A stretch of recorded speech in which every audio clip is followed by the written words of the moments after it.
Imagine waking up to the rumble of engines devouring your backyard, only to find your late wife's memorial garden reduced to splinters by strangers who claim it's community progress. That's the nightmare that hit Jack Thompson, a retired engineer who'd spent years keeping his head down in this cookie-cutter suburb, where every lawn had to be manicured like a golf course or you'd get fined for visual pollution. But this Tuesday morning, the HOA had crossed a line so bold, it was almost comical. If it weren't his life they were bulldozing.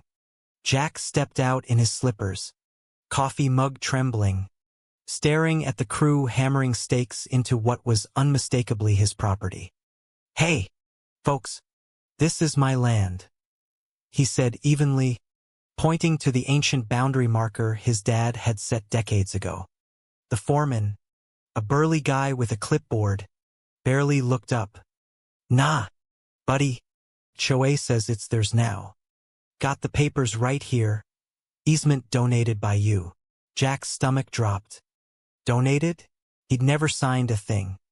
And there, pulling up in her gleaming minivan, was Brenda Wilkins, the HOA queen bee, plump, perpetually pursed lips, dressed in pastel athleisure like she was off to yoga after ruining lives. "Jack, dear," she cooed with that fake sweet tone that made neighbors cringe, "this is for the greater good. Our new clubhouse will boost property values. Think barbecues and book clubs." She waved her manicured hand over the wreckage, ignoring the uprooted peach trees Jack's wife had planted before cancer took her. "You generously gave this strip years ago. It's all documented." Jack bit his tongue. Spotting the forgery immediately, the signature looped wrong, like a kid's doodle. But he smiled thinly. "Sure, Brenda. Greater good." Whispers started that week. Jack was unhinged, a hoarder with suspicious gadgets in his garage. It was just his old drone for hobby photography. Fines poured in like junk mail.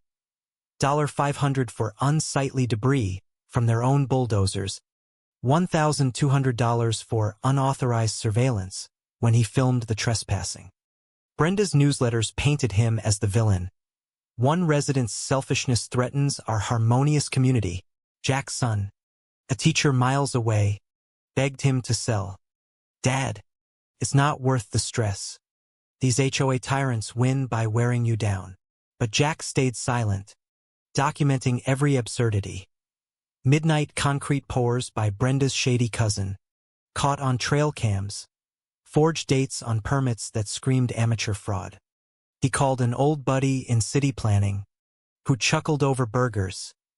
"Jack, this easement is backdated baloney. They've been skimming dues for pet projects." Proof piled up, but Jack knew screaming wouldn't cut it. Brenda thrived on drama, twisting complaints into harassment fines. The turning point came when Jack flipped the script. He filed for a demolition permit on his land, attaching a forensic report shredding the fake signature, satellite maps proving the boundary, and environmental violations from their sloppy build. The city clerk's eyes widened. Approved. Their permits? Revoked for fraud. Brenda's face when she saw Jack's crew arrive at dawn? Priceless. Her cheeks flushed redder than her lipstick, sputtering. "This is vandalism. I'll sue you into oblivion." Jack handed her the papers calmly. "Brenda, you're the vandal here. Stealing land in the name of trimmings? Call the cops."